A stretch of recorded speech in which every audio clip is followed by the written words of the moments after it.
Assalamualaikum warahmatullahi wabarakatuh. Di sini saya Rizky Adityasi, NIM 711141170008 akan menyampaikan mengenai proposal skripsi saya yang berjudul Analisis Mata Rantai Pemasaran dan Pengembangan Kelompok Pembudidaya Ikan Asamina Mulia. Yang pertama yaitu bab 1 pendahuluan, ada latar belakang, perumusan masalah, tujuan penelitian, dan kegunaan penelitian. Yang pertama yaitu latar belakang. Di Indonesia sendiri, sektor perikanan merupakan sektor yang penting bagi Indonesia karena merupakan salah satu komoditas yang berpotensi dan merupakan komoditas ekspor. Perikanan budidaya merupakan salah satu pendukung pertumbuhan sektor perikanan di Indonesia. Pada grafik tersebut dapat dilihat produksi perikanan di Indonesia pada tahun 2012 hingga tahun 2017. Dapat dilihat bahwa produksi perikanan di Indonesia cenderung mengalami peningkatan yang signifikan. Berdasarkan data tersebut, dapat dilihat perikanan budidaya merupakan produksi tertinggi dibandingkan dengan perikanan tangkap laut dan perikanan tangkap PUD, serta memiliki kontribusi yang tinggi terhadap produksi perikanan nasional. Kemudian, tabel 1.2 merupakan data volume produksi dan nilai produksi perikanan budidaya di Jawa Tengah pada tahun 2012 hingga tahun 2017, di mana dari data tersebut dapat dilihat bahwa volume produksi ikan budidaya cukup berfluktuasi. Namun, untuk nilai produksi perikanan budidaya pada tahun 2014 hingga tahun 2017 mengalami kenaikan. Menurut data dari Dirjen Perikanan Budidaya, volume produksi perikanan budidaya Provinsi Jawa Tengah menduduki peringkat 10 dan peringkat kelima berdasarkan nilai produksi perikanan budidaya dari 34 provinsi di Indonesia. Berdasarkan data Kementerian Kelautan dan Perikanan, angka konsumsi ikan di Provinsi Jawa Tengah pada tahun 2012 hingga tahun 2017, angka konsumsi ikan di Jawa Tengah mengalami peningkatan yang signifikan. Pertumbuhan konsumsi ikan dari tahun 2012 hingga tahun 2017 yaitu sebesar 16,75%. Kemudian, tabel 1.3 merupakan data produksi dan jumlah rumah tangga perikanan budidaya di Kota Semarang. Terlihat bahwa produksi perikanan budidaya kolam mengalami peningkatan, sedangkan untuk jumlah rumah tangga perikanan budidaya kolam mengalami peningkatan dari tahun 2015 hingga ke tahun 2016, dan jumlahnya masih stabil pada tahun 2017. Dari jumlah pembudidaya kolam berada di beberapa wilayah di Kota Semarang seperti Gunung Pati, Mijen, Tembalang, dan Pedurungan. Komoditas perikanan budidaya yang sangat diminati oleh masyarakat, salah satunya yaitu ikan lele. Ikan lele merupakan salah satu komoditas perikanan yang banyak dikonsumsi oleh masyarakat. Salah satu kecamatan di Kota Semarang yang memiliki potensi perikanan budidaya adalah Kecamatan Mijen. Masyarakat di Kecamatan Mijen sendiri sebagian besar membudidayakan komoditas ikan lele. Karena seperti yang sudah dibahas, bahwa ikan lele merupakan salah satu komoditas perikanan budidaya yang diminati oleh masyarakat, sehingga permintaan pasarnya tinggi. Salah satu pembudidaya ikan di Kecamatan Mijen yang di bawah naungan Dinas Perikanan Kota Semarang adalah Pokdakan Asamina Mulia. Dapat dilihat tabel 1.5 merupakan data hasil panen ikan lele di Pokdakan Asamina Mulia. Dari data tersebut merupakan hasil panen setiap anggota kelompok yang jumlahnya berfluktuasi. Mahalnya harga bibit dan pakan di pasaran menyebabkan margin usaha semakin menyempit. Mata rantai pemasaran juga merupakan konsep penting dalam efisiensi yang dapat menentukan apakah pemasaran yang dilakukan dapat memberikan keuntungan atau tidak. Dan mata rantai yang terlalu panjang pada Pokdakan Asamina Mulia dapat mengakibatkan kerugian pada pembudidaya ikan lele serta mahalnya ikan lele di tingkat konsumen. Untuk itu perlunya memangkas mata rantai distribusi yang amat panjang. Dengan permintaan pasar dan komoditas ikan lele semakin meningkat, Hal tersebut seharusnya menjadi potensi bagi Pokdakan Asa Minamulya, sehingga perlunya analisis mata rantai pemasaran dan pengembangan usaha tani budidaya ikan lele di kelompok pembudidaya ikan Asa Minamulya. Kemudian, ada rumusan masalah. Dari permasalahan utama tersebut, terdapat beberapa rumusan masalah, yaitu diantaranya bagaimana saluran mata rantai pemasaran hasil panen budidaya ikan lele di Pokdakan Asa Minamulya. Kemudian ada bagaimana strategi menguatkan mata rantai pemasaran hasil panen budidaya ikan lele di Pokdakan Asa Minamulya. Kemudian bagaimana strategi pengembangan kelompok pembudidaya ikan lele di Pokdakan Asa Minamulya. Yang selanjutnya yaitu ada tujuan dan kegunaan penelitian. Tujuan dari penelitian ini yaitu menganalisis saluran mata rantai pemasaran hasil budidaya ikan lele di Pokdakan Asa Minamulya. Kemudian menganalisis strategi guna menguatkan mata rantai pemasaran budidaya ikan lele di Pokdakan Asa Minamulya. Dan menganalisis pengembangan budidaya ikan lele di Pokdakan Asa Minamulya. Yang selanjutnya yaitu ada kegunaan penelitian. Penelitian ini diharapkan dapat memberikan kontribusi terhadap pemasaran produksi dalam budidaya perikanan. Kemudian, penelitian ini diharapkan dapat memberikan masukan bagi pemerintah setempat ataupun dinas terkait dalam penentuan kebijakan pembangunan sektor perikanan. Kemudian, penelitian ini diharapkan dapat memberikan masukan bagi anggota kelompok pembudidaya ikan Asa Minamulya dalam menguatkan mata rantai yang lebih baik. Kemudian saya akan menyampaikan bab 2, yaitu ada tinjauan pustaka. Pertama yaitu distribusi.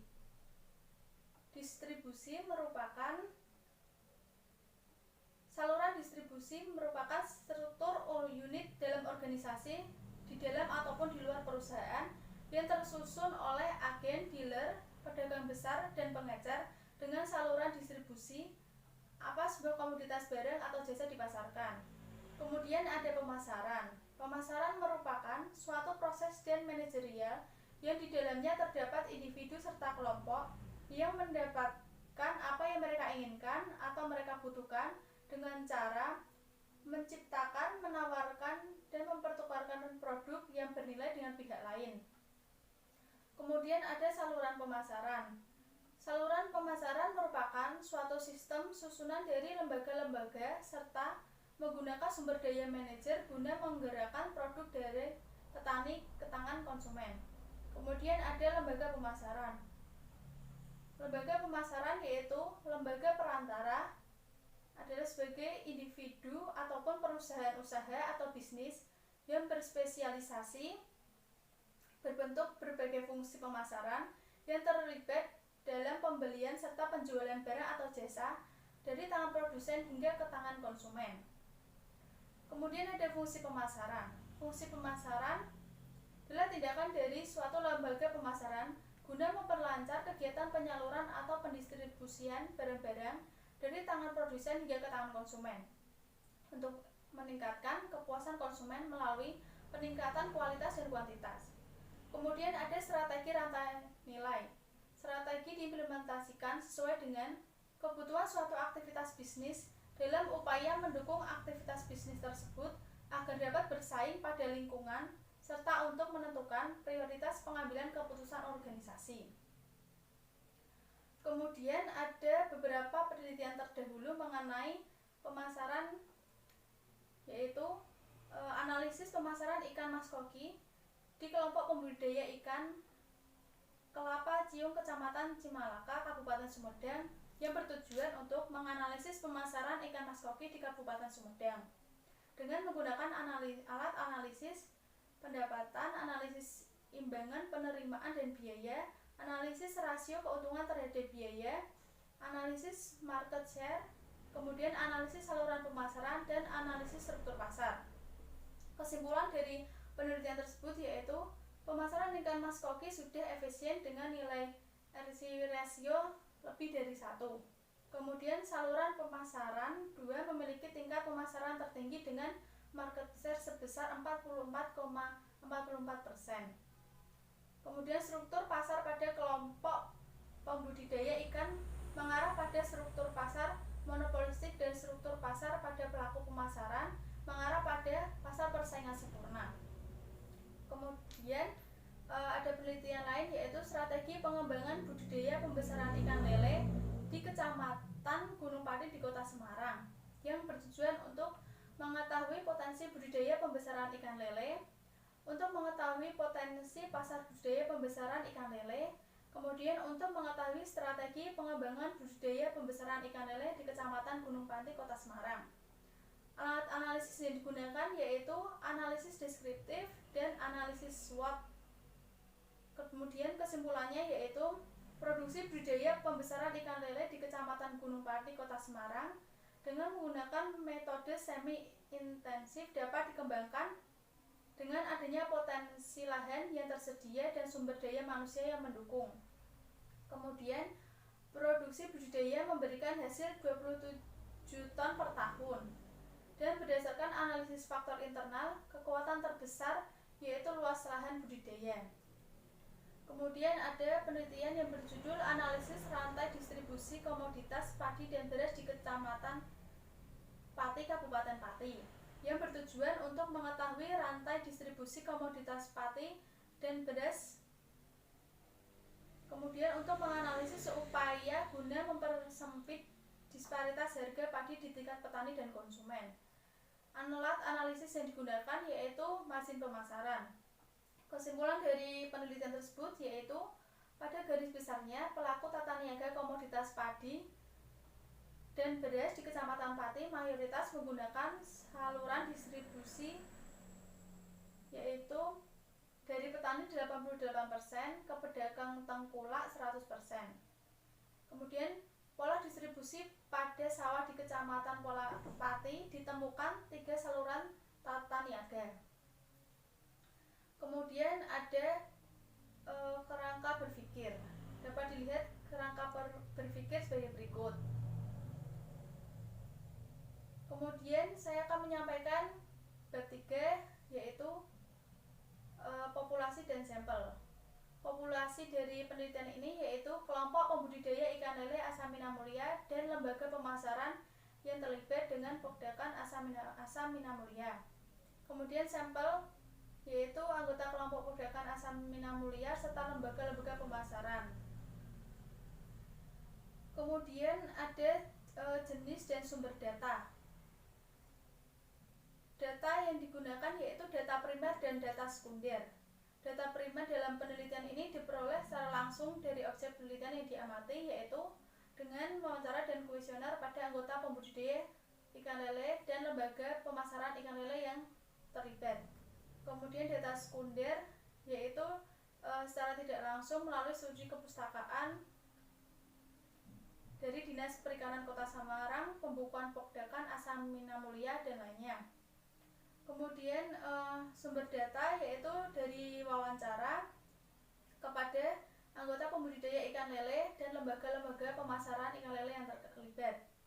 Kemudian observasi yaitu dilakukan dengan pengamatan secara langsung terhadap objek yang diteliti yaitu pada lokasi pembudidaya Pokdakan Asamina Mulia.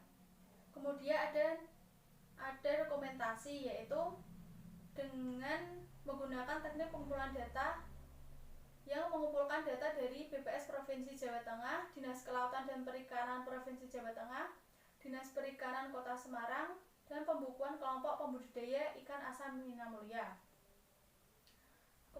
Kemudian ada variabel penelitian. Dalam penelitian ini variabel dependennya yaitu mata rantai pemasaran ikan lele. Kemudian variabel independennya X1 yaitu saluran dan lembaga pemasaran, X2 yaitu jumlah pedagang atau lembaga pemasaran, kemudian X3 yaitu jumlah pembelian, kemudian X4 yaitu harga pembelian dan penjualan.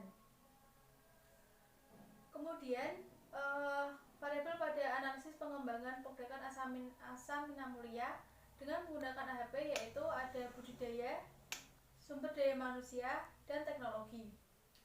Kemudian ada metode penelitian.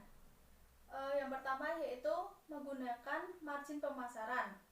Dengan margin pemasaran digunakan untuk mengetahui besarnya biaya serta keuntungan dan dalam pemasaran usaha tani budidaya ikan lele di Pokdakan Asa Minamulya. Margin pemasaran diperoleh dari selisih harga yang diterima setiap lembaga pemasaran. Secara sistematis, margin pemasaran dapat dirumuskan sebagai berikut. Kemudian, analisis farmer share digunakan untuk melihat perbandingan harga yang diterima pembudidaya ikan lele dengan harga yang dibayarkan oleh konsumen. Farmer share memiliki korelasi yang negatif dengan margin pemasaran, yaitu semakin tinggi margin pemasaran, maka harga yang diterima pembudidaya ikan lele akan semakin rendah. Farmer share dapat dirumuskan sebagai berikut. Kemudian ada analisis rasio keuntungan dan biaya. Rasio keuntungan dan biaya merupakan presentase keuntungan pemasaran terhadap biaya pemasaran secara teknis ataupun operasional, guna mengetahui tingkat efisiensinya. Untuk mengetahui penyebaran rasio keuntungan dan biaya pada masing-masing lembaga pemasaran, dapat dirumuskan sebagai berikut. Kemudian, analisis AHP yaitu bertujuan untuk menangkap secara rasional persepsi pihak-pihak yang berhubungan sangat erat dalam permasalahan tertentu melalui prosedur yang didesain untuk sampai pada suatu skala preferensi di antara beberapa alternatif, terutama sekali membantu dalam mengambil keputusan untuk menentukan kebijakan dengan menentukan prioritas dan membuat keputusan yang paling baik ketika aspek kualitatif dan kuantitatif menjadi pertimbangannya. Sekian dari saya. Sekiranya ada kesalahan, saya mohon maaf. Wassalamualaikum warahmatullahi wabarakatuh.